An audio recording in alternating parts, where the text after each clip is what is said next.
शिव गुरु के चरणों पर प्रणाम करती हूँ, माता पार्वती के चरणों पर प्रणाम करती हूँ, मेरा प्रणाम स्वीकार हो।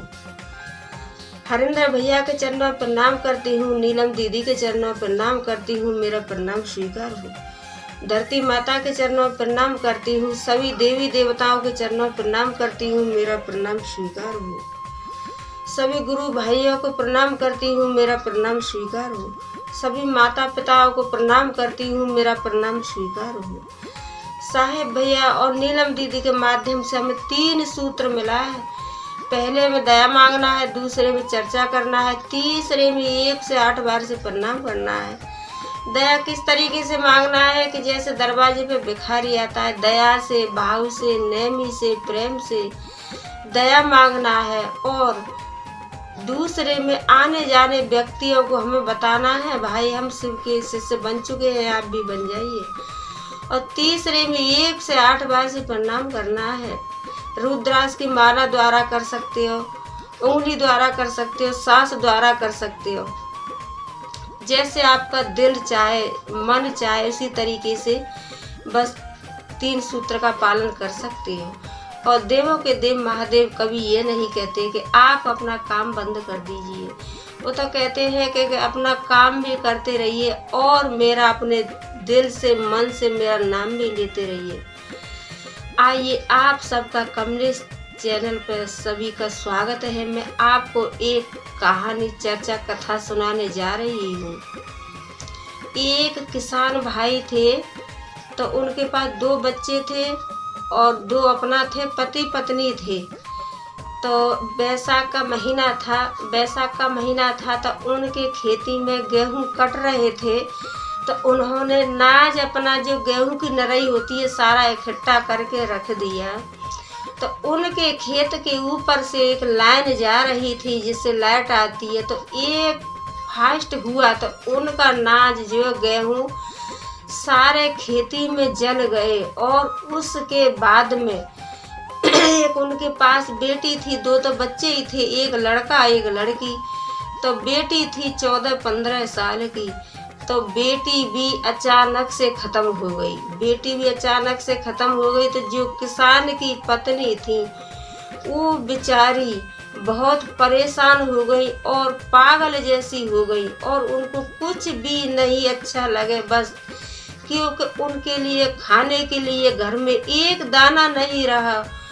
और बच्ची थी, एक लड़की थी, वो भी भगवान ने ले ली। तो बस वो पागल है गई। तो उन्हें हॉस्पिटल में भर्ती कर दिया।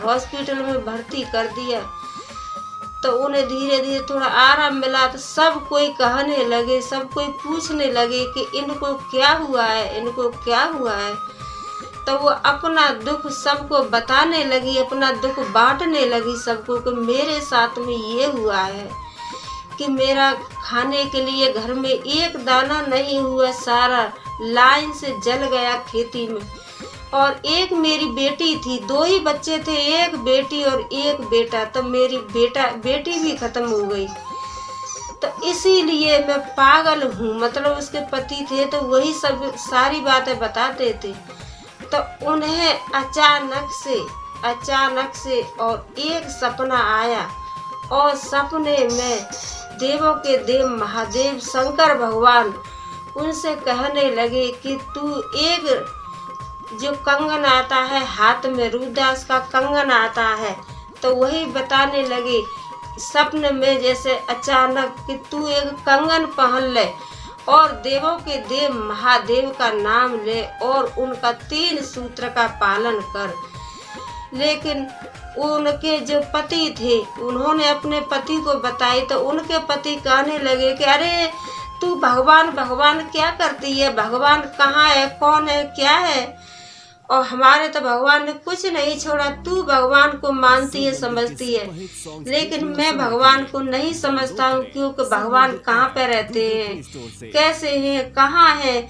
मानो अंधविश्वास कर रहे थे उनके पति, अंधविश्वास कर रहे थे, लेकिन अंधविश्वास तो सच हो गया। उन्होंने क्या किया कि उन्होंने अपने पति की बात नहीं मानी और कहने लगी कि हाँ, मुझे अपने देवों के देव महादेव पे विश्वास है और मैं सब कुछ पा सकती हूँ उनकी दया से।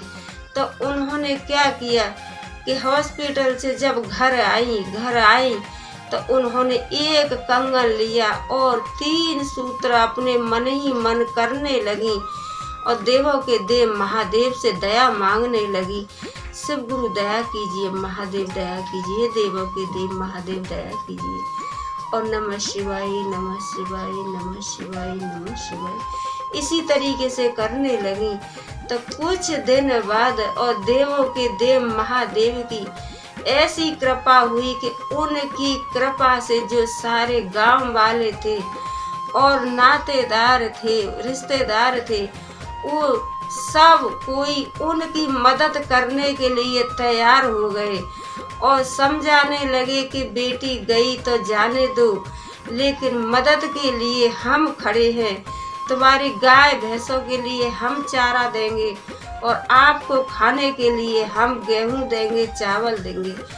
इसी तरीके से उन्होंने और अपना 1 साल दया कर, शिव गुरु ने 1 साल इतनी दया करी कि 1 साल के अंदर और उनके पास सब कुछ हो गया। अब उनके पास कोई भी चीज का कमी नहीं है। तो वो उनके पति हैं आज, पहले नहीं मानते थे, पहले अंधविश्वास कहते थे अपनी पत्नी से कि तू अंधविश्वास करती है, भगवान नहीं है। लेकिन आज की डेट में और जो किसान भाई है, कहीं भी चर्चा होती है तो वही दौड़ करके जाते हैं। कहीं भी सुन लेते हैं कि वहाँ पे शिव चर्चा है तो वही दौड़ करके जाते हैं। अंधविश्वास का उनको पूरा पक्का विश्वास हो गया। तो देवों के देव महादेव को जो सच्चे दिल से और सच्चे मन से पुकारता है, उनका सहयोग भगवान जरूर करते हैं। और देवों के देव महादेव महान सर्वश्रेष्ठ देवता हैं। तो ये इनका पूजा पाठ और 3 सूत्र का पालन कीजिए और आने जाने वालों को बताइए, उसी में आपका कल्याण है। मेरी वीडियो को लाइक, शेयर, कमेंट, सब्सक्राइब कीजिए। मैं तो आपके लिए इतना मेहनत करती हूँ भाई, मेरी वीडियो को लाइक, शेयर, कमेंट, सब्सक्राइब कीजिए। और लास्ट में हर हर महादेव, ओम नमः शिवाय।